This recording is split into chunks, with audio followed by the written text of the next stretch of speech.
Tanya, we go way back. Well, we did. Oh, everyone knows the story. It was 7 years ago in June. Nah, we haven't spoken since. Oh, please. Why do you want to know? Well, you must be the only person who don't. I get sick of telling this story. Oh, alright. The friendship was destroyed for life. And it was the fault of a black pudding. Why do people laugh when I say that? I'm quite sure similar things have happened to people. It's not that peculiar. It was Saturday in June, and it was a lovely summer's day. And we were both at a bit of a loss as what to do. Tanya decided to go shoe shopping and asked me to tag along. Well, Tanya being Tanya, bought her shoes and insisted on wearing them right away. Bloody 7-inch heels. She wasn't so much walking and was teetering tipsy on a tightrope. I told her, I said, "Hadn't you better learn to walk in them first?" But no, not Tanya. Anyways, she wanted some lunch. So we walked or teetered through Rochdale Centre to the tapas bar we both like. Well, she liked it. I prefer something a little bit more substantial to eat. I mean, you never hear men after a drunken night out saying, "Shall we go to tapas?" Well, in that respect, I'm one at boys. But this was Tanya's day, so tapas it was. Any road. I saw it happening. Do you know what I mean? When you can see something about to happen, it all seems like slow motion, but you still have no time to react to stop it. I saw this bloody black pudding coming towards us at a first speed, and I ducked my head sideways, and it hit Tanya on the back of the head like a ballistic missile. Not enough to knock her off her feet, no, but to cause her to lurch forward with the force, and the shoes did the rest. Well, she went down like a boulder on a bungee, landing on her knees. For a second I saw her kneeling there, blood coming from her knees, and the heel twisted on a new shoe. And I don't know why I did it, but I bent down and I picked up the black pudding. Only a microsecond before, Tanya looked round to see me holding it. Well, she accused me of hitting her with it. Me? The very idea sent me in a rage. I shouldn't have laughed. I know I shouldn't, but it was funny. Tanya was in a rage. Well, it must have hurt, and her tights were ripped and covered in blood. She had to take her shoes off to stand up. It was a large black pudding. I mean, Goliath wouldn't have been ashamed, if you get me drift. But I guess my joke was the last straw. I just said, "Should we forget the tapas and go home and fry it up with a bit of bacon?" Oops. The very idea that I had used it to hit her with. "Where do you think I kept it that morning, Tanya?" I asked. "Down my bleeding pants."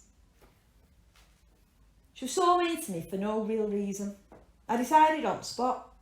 I wasn't actually going to tell her what happened. She didn't deserve it. Particularly she walked off and left me standing there holding a black pudding and her looking bruised and battered. I got some right nasty looks, but it could have happened to anyone. We were walking past the butcher's a few seconds earlier, you see, before, and a van had delivered stock, obviously, and the guy had clearly dropped this large black pudding right under his back wheel. The momentum of him putting his foot down shifted the thing further into the road, and then a speeding car's wheel whips it up into the air on a trajectory in line with the back of Tanya's head. Now, here's the thing. If she hadn't insisted on wearing those bloody shoes, it would have sailed over her, because she ain't that tall. So technically, it was Tanya's fault. Well, Tanya and the black pudding, all I did was duck. So, you see, friendships are fragile when something as little as a large black pudding can damage them. Still, my mum's always said that black pudding was bad for you.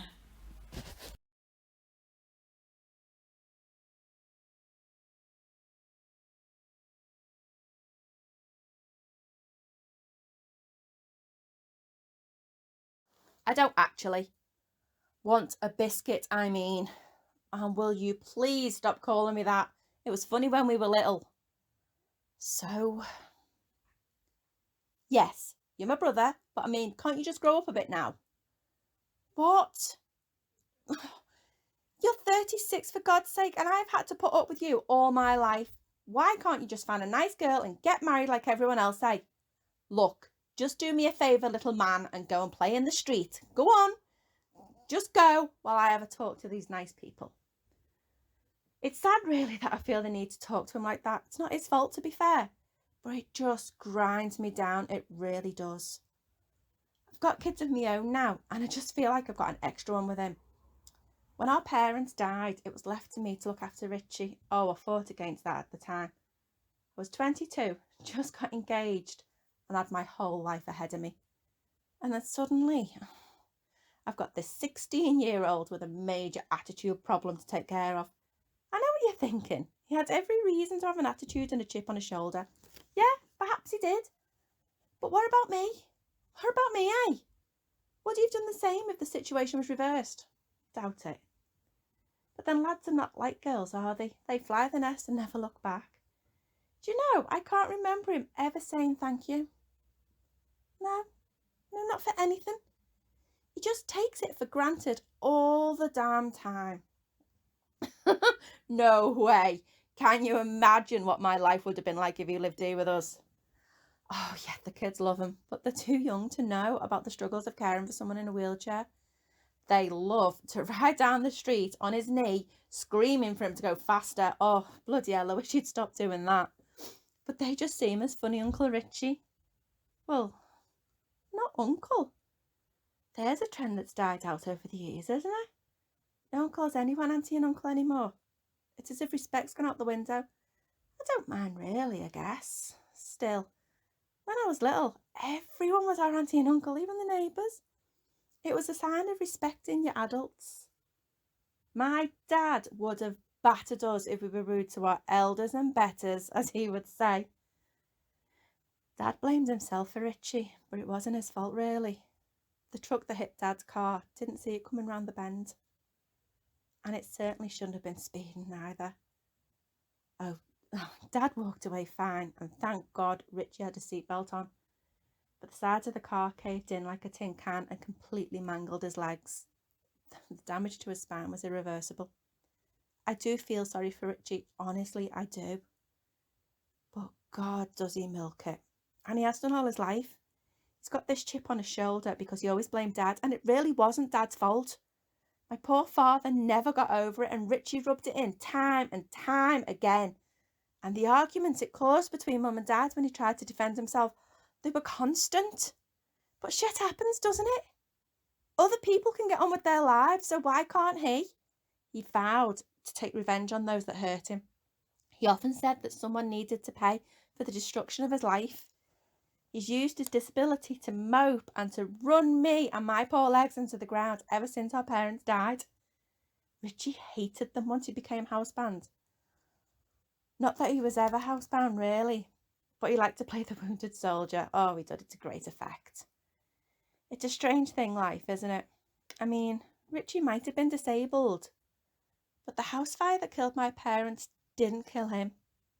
He was the only disabled person in the house.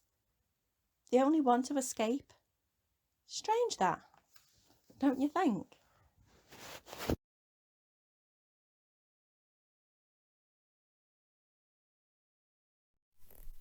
Is this real life? Is this what people do all day long? Day after day? I've now wasted 2.5 hours of my life scooping ice cream onto cones for whining children with runny noses. Oh, I'm gonna go insane. And my arm and shoulder really hurt. I never realised that using a spoon could be classified as exercise. Man, I'm gonna have to do stretches before I come back here tomorrow. Oh God, I'm gonna have to come back here tomorrow. Again. Tomorrow and the day after that. And every day for the rest of summer. How does anyone have a job for longer than a week? I feel like I've been watching people go to their jobs my whole life, and I've just assumed it'd be better than this.